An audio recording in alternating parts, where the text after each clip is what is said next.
two best poster awards yesterday evening. This is joint work by the Freie University of Amsterdam and the University of Leiden. And the title is Delta Pointers Buffer Overflow Checks Without the Checks. So have fun. Thank you. Hello, does this work? Yes. So welcome. I'm going to talk to you about our paper. Indeed, it was a joint work with Koen Koning, who was also in the room. And it's about buffer overflows and how to check for them without actually doing checks. So let's begin. What is a buffer overflow? Here we have an example of a memory, and there's a buffer in the memory. It has a size of 10 bytes. And after the buffer, there's a secret. There's some password or some return address or something that we don't want an attacker, for example, to access. So here we have a pointer into the buffer of offset 5. That's all fine. It's inbounds. But here we have a buffer. When we access the buffer at offset 11, the pointer goes out of bounds. And of course, this is bad. So we don't want this to happen. So we want to prevent this. And in delta pointers, we're going to do this by putting some information in the pointer itself that says if the pointer is out of bounds. We do this in an automatic fashion in the compiler, and we do this in a way that it's very fast. We make it fast by not using any branches and not using any additional memory accesses. So why are we even doing this? We've known about buffer overflows for decades. Like 30 years ago, the first buffer overflow came into existence, and still the number of buffer overflows is increasing. We still have not solved this problem.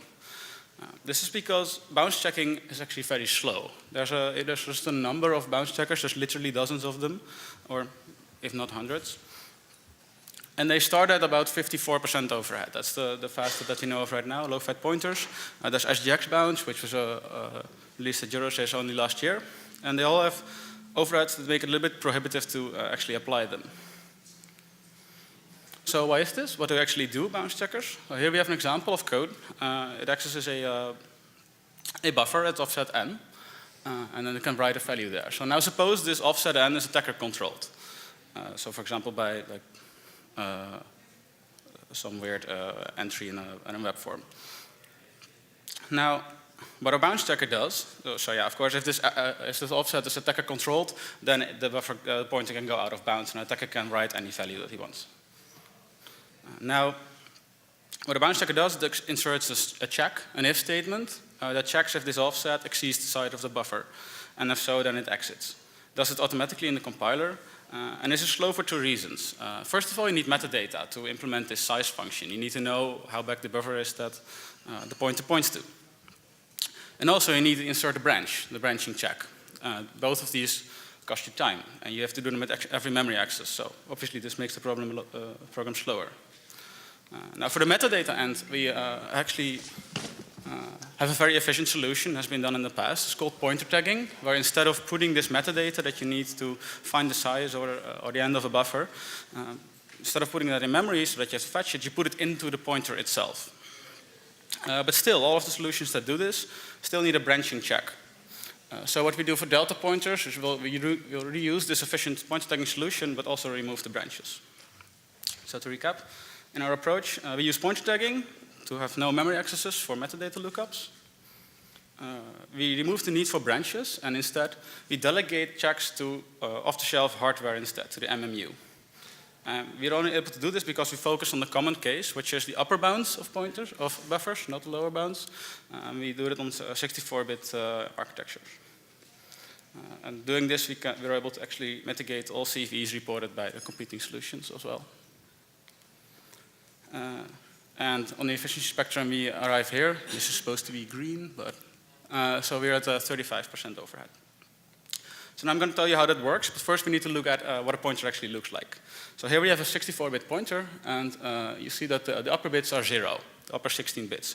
In reality, there's actually a sign extended, but in user space, that means they must be 0. And this is enforced by an MMU. So if you put a 1 there, then the MMU will generate a general protection fault. It will refuse to dereference this pointer. And we're going to abuse this fact to delegate the check to the hardware. So now, the key insight of pointer tagging is that these bits don't encode any information. They're just 0. So we can put stuff in there. For example, like 1, 2, 3, 4, some arbitrary metadata. And if we shrink the other space a bit, then we can even put more stuff in there. So of course, there's a trade-off in between how much other space you have left. So this has been done before. So we use this for delta pointers. So for example, now we can put a size in there of the object. So here we have an object that has size 24. says 18, it's 24, it's hex. And then we could check if this pointer exceeds its upper bound. But what about internal pointers? Because this only works for base pointers to the buffer. But if you add an offset to a pointer, then the size is not sufficient to check the upper bound. So instead what we put in there for delta pointers is the distance to the end of the object. So for a base pointer here to the object, it would be the size. But if you add 12 to the pointer now, and the pointer points to the half of the buffer, then we also increase the distance, or decrease the distance, I should say. So now with this information, we can check the bound of, we can check for any pointer if it exceeds the bound or not, the upper bound. And then in delta pointers, what we actually do is put in the negative distance for reasons that will become clear later. And finally, we reserve the upper bit of the pointer as an overflow bit. So we make it 0 after putting in the minus distance. And we will only set this bit to 1 if the pointer ever goes out of bounds. Yeah, so let's look at an example. Here we have a pointer p, points to just a new allocated object. This is not instrumented at all, so this is what you get back from the allocator. Just a pointer and a bunch of zeros at the end. So now this points to this memory object of size 24, in this case, in the memory. And we want to put the minus distance in there. So we add some instrumentation. We do this with the compiler pass. That's just a simple OR operation of the actual size. And now we put minus 24 in that part of the pointer. Which is correct because this pointer has distance 24 to the end of the object. Now, when the program adds an offset to this pointer, like 23 for example, which makes it point to the last byte in the object, we want to update this distance because now the distance is still 24. So we need some more instrumentation to keep the tag consistent with the address. And we do this by replicating the arithmetic on the tag itself. That looked like this. So here we also add 23 on the tag itself. And now you see that the distance becomes 1. So this is really just minus 1 into complements notation. And you can see that these are really all 1s in binary. So now when we add another, when the program does another +1 on the pointer, like here, when we do the addition on the tag, it will overflow into the overflow bit arithmetically. And now you can see that when the pointer goes out of bounds, it points to the end of the object, so actually it points to the next object. The overflow bit is set automatically, and we have reached our encoding that we want, so because the distance is now 0. And the really cool thing is that when we do -1 again, or when the program does -1 again, we replicate the -1, and we can also go back in bounds, and the overflow bit is unset. And this is very useful. Some bounds checkers don't support this, but obviously you want to be able to pass out-of-bounds pointers around. For example, when you have a function that copies an entire object, and you want to be able to pass also the end of that object around in memory. And another cool thing is that this addition is really just a single operation, especially if the offset is constant. This will just be constant folded, and it will become a single addition. So you can do this very efficiently. But now, this pointer contains a lot of stuff. It contains metadata. So this is not a valid address. So when you actually want to dereference this pointer, you need to remove this metadata again in order to read the value. So we do it by some more instrumentation, bitwise AND operation of this very big constant, which strips away the distance from the tag, but it leaves the overflow bit intact. So this pointer is in bounds, so the overflow bit is 0, so the result will be this. And this is just a valid pointer. It's the pointer we got back from malloc. So this is good. MMU says yay. But now when we reference an out-of-bounds pointer, so we add a very large offset, and the addition has overflowed it to the offset bit, to the overflow bit. We apply the same mask, and now we got a 1-on-1, and the result is this. So we have also an address with a bunch of zeros, but now there's a 1 there. And now the MMU will complain because it's not all 0, and it will raise a general protection fault. So now what we've actually done here is translate a buffer overflow detection problem, so where you would normally need a branch, into an arithmetic overflow detection problem, and delegate the actual check to the MMU itself. Of course, we've implemented all of this. We used LLVM for our prototype, we instrumented C and C++ programs. We instrument all of the pointers, so stack, heap, and globals. For the address space, we use 32 bits, which means we have 31 bits for the distance. This translates into a 4 gigabit address space and a maximum allocation size of 2 gigabytes. But you can actually play around with this division of bits. You can do it arbitrarily. The implementation supports this. And also we implemented a couple of optimizations to remove instrumentation where you can statically prove that the pointer that's being dereferenced or added is in bounds. But then we continued implementing this, and of course stuff breaks when you put stuff in pointers. So one example of where it breaks is uninstrumented libraries. So here we have a string up, and we pass it a pointer, but now the string up resides in libc, which we leave uninstrumented. So it can't dereference this pointer. So what you need to do is take out the metadata, like I showed you in the last slide. So this is all very easy. And then also, by the way, you need to retag the pointer that comes back, because otherwise you won't have any metadata on that pointer. So you need to also put the size of the resulting string back in. But you can, for libc, just make a list of all of the functions where you need to do this for, and then everything keeps working. But now in the program itself, you also have a number of cases where having metadata in pointers breaks semantics. So for example, if you subtract two pointers that have different metadata, the result is different than if the metadata would be 0. So you also need to mask at a couple of sites inside the program itself. It's also fairly easy if you just make a list of all of these things. But then it got even worse when you have incomplete type information, which you often have at a point where we instrument in the compiler. For example, when you have a union of a pointer and an integer, what do? Do you add to the top bits of the number or not, if you don't know for sure if it's a pointer? And there's also another couple of compiler issues that you have to solve and more. But luckily we can solve all of this with static analysis. So the details of that are in the paper. They're very interesting, and I encourage you to read it. So now for the evaluation, we ran this stuff on Nginx, the web server, and we got about 3 to 6% overhead, which is very low, but also not very meaningful, because Nginx is just I/O bound. It's waiting for I/O all the time. So more interesting numbers are from spec CPU 2006, or the C++ benchmark from that set. And there we got 35% overhead. So this actually stresses the CPU. It's like dereferencing pointers all the time, so it's visiting our instrumentation all the time. So we can have a realistic estimate of what it costs when you apply a worst case.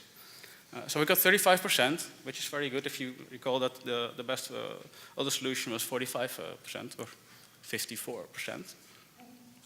But is it really any good? Because these other solutions that we have all of these different properties. They check the lower bound, and they have some compatibility considerations that we don't have or do have. So it's a bit hard to compare apples and oranges. So what we did instead is try to find out if our original thesis was correct, which is that removing the branches from a bounds checker makes it faster, because branches might actually not be faster at all than all of your arithmetic instrumentation. So we changed our implementation a little bit to, instead of putting the distance in the tag, putting the upper bound of the pointer in the tag, so the pointer to the end, and inserting a check for at each memory load and store. So this would just add an if statement instead of doing arithmetic instrumentation. And when we do this, only for the upper bound, it gives us 48% overhead. And this is, of course, a lot more than 35% overhead. So yes, we consider this a success. Indeed, removing the branches and replacing it with arithmetic instructions does make it faster. So to conclude, we've made a reliable pointer tagging implementation, despite a number of challenges in the compiler and in the C standard. We can check upper bounds of pointers or of buffers without doing actual checks and delegating it to the hardware instead. And by doing that, we're faster than any existing solution out there, and we're also open source. You can download the code on GitHub. Thank you for your attention.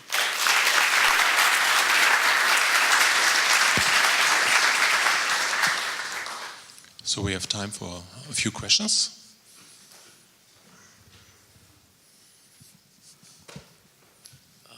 Can I defeat this using wraparound? Can you elaborate? Just a thought. Yeah. Oh, sorry, you wrap around like doing a very big offset. Right. Yes, you can. But so if you're the maximum offset basically that can go out of bounds is limited by the number of bits you allocate for the tag, which is 31 bits here, so you can go 2 gigabits out of bounds. So in a 4 gigabit address space, that's a lot, and you can also compare this to an underflow, which we don't support. So we focus on only the common case of buffer overflows. Hey, so you have 32-bit pointers here. Is there a reason it's not 64? Why you? So we have 32-bit addresses. Okay. In a 64-bit pointer, because we reserve. Okay, because you're splitting it into the two. Yes. Right. Yes. And so you've got this. Okay, fair enough.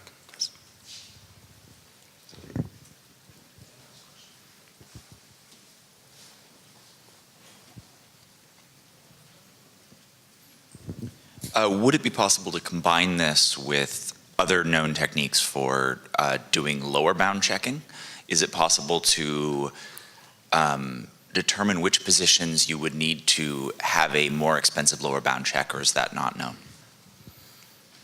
Yes, you could implement well, it's a little bit difficult. Of course, we played around a little bit with this, but the problem is that the overflow can only go one way. So when you're applying this trick, you can only check one side of the buffers. And adding underflow checks could probably be possible if you change the metadata a little bit. I would love to see you do it. Yeah. So, okay, one more question. So you said, okay, there's certain cases where you have to check the code, have to look into the code. I mean, for your example, for your macro benchmark, how much effort was this? I mean, how many lines of code did you have to change, or how many corner cases did you have to inspect to make it a nice run? In the source of the instrumented program, so this works like as is on any benchmark, because we have static analysis that actually finds, it finds almost all cases. So there's 2 source patches for GCC and Soplex, which do actual out-of-bounds accesses. So benignly, they patch pointers after reallocation. You can't support this in any bounds checker, so we have to patch those, of course. GCC puts stuff in pointers itself in some cases, so we had to configure that a little bit differently and also change one cast.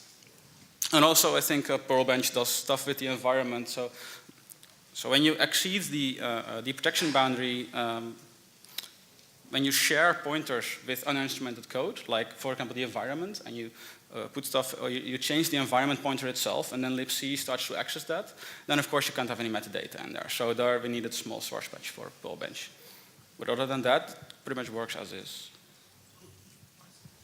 So I think if there's no other question, Alex thanks the speaker again, and then we go.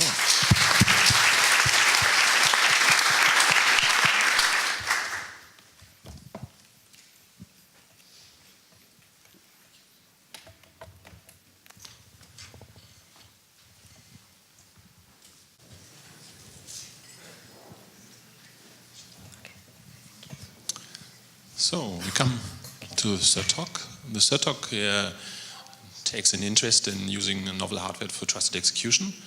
The paper will be presented by Pierre-Louis Omblin. This is joint work of multiple institutions, Imperial College, TU Dresden, Ottawa, and maybe some more. Title is libc, Revealing Service Integrity Violations Using Trusted Execution. So please go ahead. So thank you everyone for being present this morning. I will present libc, which is a library for revealing service integrity violations using trusted execution. So the context of this work is internet services. We all rely on these internet services for data storage, for communication, for collaborative document editing, for online payment, and so on. And as a users, we want to trust these systems in handling our data correctly or delivering a correct service. But these services explicitly state in their terms and conditions that they cannot be held responsible for loss or corruption of data. And more importantly, you can observe bugs happening in newspapers where Dropbox would lose files, Gmail will lose emails, and so on. And often the users discover these violations only long after the fact. So let's take an example of a service integrity violation. So we consider Alice, who wants to upload a file to Dropbox. But then at some point in time there is a bug at Dropbox, and while Dropbox protects the integrity of the files, it doesn't protect the metadata. And in this case, the metadata for Alice is corrupted, and Alice ends up with a corrupted document. So what can we do to avoid this problem? One possible approach would be to use a cryptographic protection, such as Alice would encrypt her files on her machine, then uploads them, and then when she retrieves them, she would be able to detect if the file is the correct one. But this has several problems. First of all, it limits the service functionalities because it becomes hard to implement collaborative document editing, for example. And while it can help to detect some integrity violations, it cannot help in the general case because it doesn't solve the same problem as the one we want to solve. Another approach would be for Alice to use redundant services. So she would use, at the same time, Google Drive, OneDrive, and Dropbox, and then have an integrity checker on her side that will check the consistency between these, the files retrieved from these different services. But this has a high resource footprint on the client side, and the client has to make these checks. A third approach would be to use an integrity service that would communicate with the internals of the internet service and the client and would run some checks to detect problems. But again, this one is not transparent because every party, the internet service and the client have to be aware of this service and communicate with him, and you need to trust this integrity checker into performing the correct operations.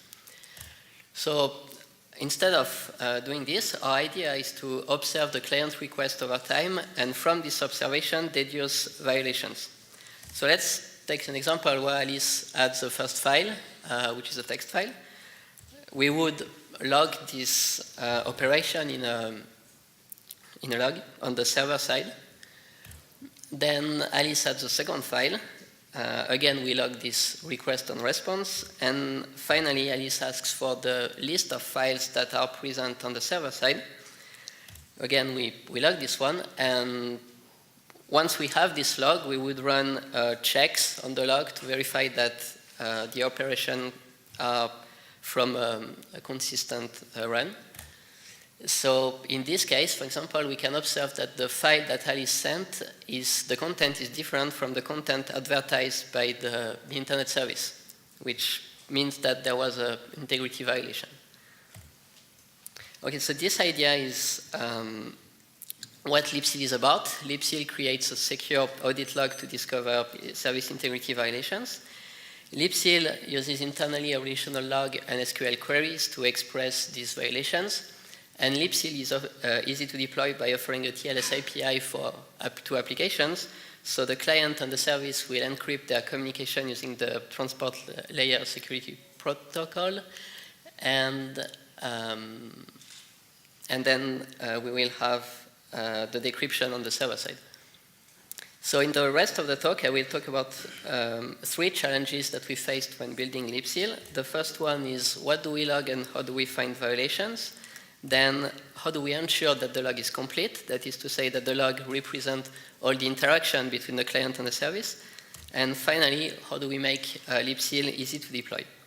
So first of all, what do we log? A lot of services like Dropbox exchange HTTP messages, but logging these entire messages would impose too much overhead. So instead, we ask the developer to write a service-specific module that will extract only the relevant data. And these service-specific modules are actually quite easy to write. So in the case of Dropbox, it was only 300 lines of code. And once we have this data extracted, we need to store it. And for this, we use a relational database schema because it's expressive enough to express the integrity violations that we wanted to find, and you can find high-performance implementations. So, for example, in the case of Dropbox, we define 2 tables, add file, which is the list of files that are added and deleted by the client, and list files, which are the files advertised by the server. Then, once we have this database, this log, we need to check it. So for that, we write SQL queries that specify a service invariant, such as the list of files advertised by Dropbox needs to be consistent with the files added by the user. So this is the SQL query that we had to write for this, and this is a quite simple one. You just compare the list of files, the entries in the list of files advertised by Dropbox with the entries in the table of the files added by the client. And if there is any difference, then the SQL query will return these differences. And then these invariants, these SQL queries are executed periodically. So once we have the log and we can start logging all the interactions, the next problem we face is that the size of the log increases as more requests are received. So we need to reduce the size of these logs. So for that, we define a trimming query, which will be again executed periodically. And what this query does is simply removing all the entries that are no longer needed. So for example, in this log, we have 2 files. The second one has been removed. That's the last entry in this example. So we don't need to take care of the files that don't exist anymore. So we simply remove the entries corresponding to this file. So then we want to ensure that the service provider will not bypass libcil so that we will log all the requests and responses between the client and the service. For that, we use encrypted communication between the client and the service using the TLS protocol. And then we rely on a trusted execution environment to ensure that this decryption cannot be exposed outside of the trusted execution engine so that the service cannot tamper with the exchange messages. And same for the log, we want to ensure that the log cannot be tampered with by the internet service. And in practice, we use Intel SGX because it's available on recent Intel CPUs, and it gives the notion of enclave, which protects code and data in a particular region of memory. So Intel, compared to other trusted execution engine, offers good performance, but it still has costly enclave transitions when you want to to enter or exit the enclave. So what happens then when Alice will send a message? First of all, the plain text message will be sent to her TLS library, which doesn't need to be libcil. Then it will be sent across the network to the service in an encrypted manner. The service will forward it to our TLS protocol implementation inside the enclave. That will decrypt it, send it to the logging and auditing module for being written into the log. And after the message has been written into the log, it is returned in clear text to the server application. So the next step is to make libcil easy to deploy.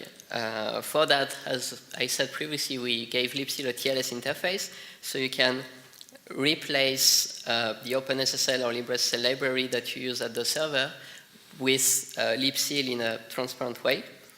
And then the next problem is, how do we do that, given that we use Intel SGX?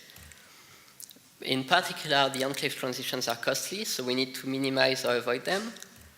The OpenSSL and LibreSSL libraries support callbacks, which are not possible across the SGX interface. And some applications directly access fields in the TLS data structures, which is not possible if these data structures are protected by the enclave. So due to time constraints, I will present you only the first challenge, which is reducing the cost of reducing the transitions. So for that, we define asynchronous enclave transitions, where we do not do explicit transitions, but instead we share a queue between the libcil interface and the enclave for call parameters and return value, and we use user-level scheduling inside the enclave to increase the parallelism of our library. And using this mechanism, we improve the performance by at least 57%. So the next question we would like to answer is if libcil can efficiently detect invariant violations, if libcil is secure, and if it's practical. For that, we use 3 services, which are Git, OnCloud, and Dropbox, and we use them with 2 applications, Apache and Squid. We run our experiments on an SGX-capable machine. we use SQLite as the database engine inside the enclave, and we store the log on an SSD. First of all, libcil, using libcil, we have been able to detect interesting integrity violations in services that cannot be detected by the checks in place. So for example, for Dropbox, that's if the list of files advertised by Dropbox is correct, and if the file metadata has been corrupted or not. For that, we only needed 2 invariants. We only had to write 300 lines of code for the service-specific module. The checking and trimming time per request is quite low, and the size of the log only increases as a function of the number of files at Dropbox. Then, we want to be sure that libcil is secure, and so for that we envision different attack scenarios. The first of them is what happens if the service provider tries to bypass libcil. So for that we ask the client to check the service TLS certificate. Another scenario would be what happens if the service provider tries to tamper with the log. So, for example, replacing a log entry to hide the violation. For that, we have a hash chain and signatures on every log entry to protect its integrity. An interesting attack would be what happens if the service provider tries to impersonate the client to add entries that will appear valid. So for that, using TLS, you can make the server check the certificate of the client. And finally, what happens if the service provider tries to access the secrets of the enclave? So for this one, we augmented the code with some protections from various types of attacks. So regarding the performance, we measured the latency and the throughput in the case of Git, where a set of clients was replaying commits from popular GitHub repositories. And in this experiment, we would like our system to have a high throughput while having a low latency, but in practice, once we reach the maximum throughput of the system, the latency starts to increase. So in the case of Git and Apache without libcil, we can reach 500 requests per second. When we add libcil and the processing of messages, but we don't log anything into the database, we have a 4 performance hit. Then when we start logging into memory, this performance hit compared to native increases to 8%. And finally, when we start logging to disk, the performance hit is only 14%. So to summarize, I presented you libcil, which is an example of what we can do using trusted execution, how we can improve secure auditing. libcil is easy to deploy by offering a TLS API to applications. libcil uses a relation log and query model, and it has a low performance overhead. The source code of libcil is available on GitHub, so feel free to download it and play with it. And that concludes my talk. Thank you for your attention, and feel free to ask questions.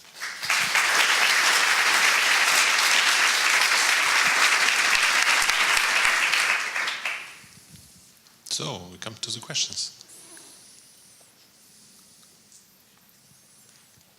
Yes, one. Hello, Miguel Correia from INESC-ID and University of Lisbon. Congratulations for the work. It's really interesting and solves a really interesting problem. A challenge of that solution is to have the ability to run code and to run code in XGX at the server side or at the cloud side. Did you manage to do that, for instance, with Git, or did you use your own replica of Git? So, so you're asking kind of what code we put inside the enclave, if we put the application inside? I'm saying that you need to run code in the enclave in the server side, right? Mm-hmm. But quite often that is not the case, right? I don't know, for instance, GitHub, I don't think they allow you to put a server running in there near to their server with XGX or something like that. Yeah, so yeah, that's a good question. We kind of ask, well, we need the service, the internet service to have SGX capable machines, and that's the service that would decide to provide libcil and some trust guarantees, additional guarantees to clients. So yeah, they first need to have these machines and offer this service. Thanks. Another question? Yeah, there's one, two. So you started your talk by saying that you want to also quickly check the integrity, right?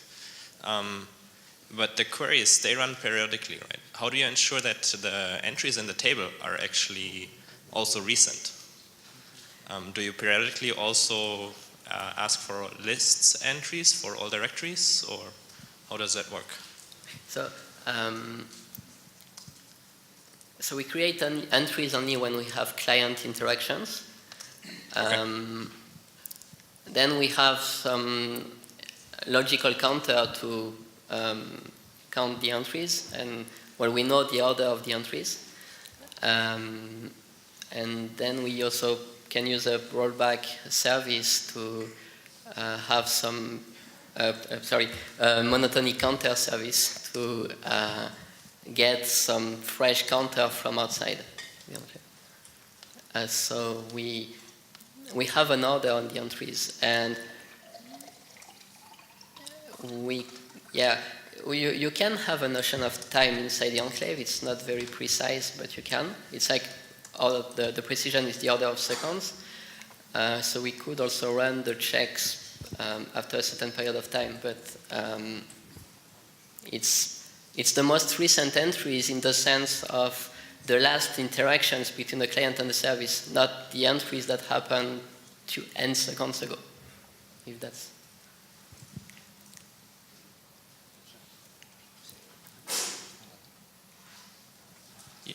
Hi, interesting work. Just one simple question, which is, what type of attacks or integrity violations are you trying to defend against that you can't defend with encryption and integrity checks on the client side? It wasn't entirely clear to me. So yes, so for these ones, we were, well, for instance, for Dropbox, as I said, you have checks on the integrity of the files, but not the metadata. So if you want to, well, the client doesn't have a way to encrypt the metadata at Dropbox. In the case of Git, you have violations where you could swap a branch with another one. So that's also something you wouldn't be able to do if you encrypt your files when you send them to GitHub. That's this kind. Okay, thank you. So maybe last question. So the assumption is basically you have a service and you, with your rules, you build something like a state machine or simpler rules that abstract from the details of the implementation. Do you think, okay, I mean, I understand Git and Dropbox are very nice examples, and there are many services in this class, but would you say, what is the services you don't like to address with libcl? I mean, what are these things where you say, okay, this is also nice, but better don't do it? Well, I would say one of them would be maybe a database, because we are building a database. So if we check the integrity of a database using another database, then it's kind of a recursive problem. Yeah, I guess, okay, yeah, I get it. That's... Okay, any further question? Otherwise, let's thank the speaker again.